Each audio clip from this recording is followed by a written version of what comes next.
गाजियाबाद में पति की जीप काटकर पुलिस वालों से बड़ी बड़ी रील बनाने से रोकता था। 6 महीने में 10 बार पीट चुकी हूँ। मैंने शादी के बाद पति और सास को बता दिया था कि मैं अपनी शर्तों पर ही ससुराल में रहूंगी। मुझसे झगड़ा मोल मत लेना। अगर किसी ने मुझे तू भी कहा तो मैं बर्दाश्त नहीं करूंगी। ये कहना है गाजियाबाद की ईशा का, जिस पर पति विपिन की जीप काटने का आरोप है। पुलिस ने उसे अरेस्ट कर लिया। ईशा के साथ गीता ने थाने में बहू की खौफनाक स्टोरी सुनाई। कहा, शादी के बाद मेरा बेटा बहू के मंसूबे समझ ही नहीं पाया था। शादी के 1 महीने बाद ही हमें पता चला कि वो छिपकर शराब और सिगरेट पीती थी। अपनी रील्स बनाकर इंस्टाग्राम पर पोस्ट करती। जब विपिन ने उसके पास सिगरेट देखी तो वो बेडरूम में उसके सामने ही पीने लगी। विपिन ने कहा, तुम प्रेग्नेंट होगी तो बच्चे पर बुरा असर पड़ेगा। अगर वो नहीं मानती थी अब तो उसने मेरे बेटे की जीभ ही काट दी। थाने में भी ईशा पुलिस वालों से भिड़ गई। वह कहने लगी, पति कहता था कि अंडा करी नहीं खाऊंगा तो मैंने सब्जी फेंक दी।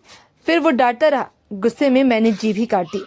ये कहानी गाजियाबाद के संजयपुरी गली नंबर बेगमाबाद में जून 2025 से शुरू होती है, जब राम अवतार और गीता ने अपने इकलौते बेटे विपिन की शादी ईशा से की। घर बहुत छोटा था, इसलिए ऊपर की मंजिल पर कमरा बनवाकर विपिन पत्नी के साथ वहीं पर रहने लगा। ईशा मेरठ के मलियाना इलाके की रहने वाली है। विपिन मोदीनगर में एक फैक्ट्री में प्राइवेट नौकरी करता।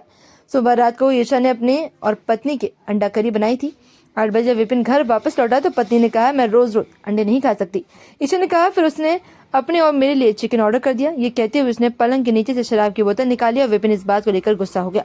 रात 11 बजे दोनों के बीच झगड़ा शुरू हो गया, जो हाथापाई तक पहुंच गया।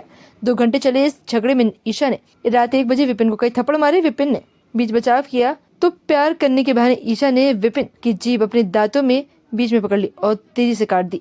विपिन का मुंह खून से भर गया। डर से बिलखते हुए वो उसी हालत में सीढ़ियों से नीचे उतरा। जीभ का टुकड़ा वो हाथ में पकड़े हुए था। उसकी माँ देखते हुए इशारा किया कि कट गई।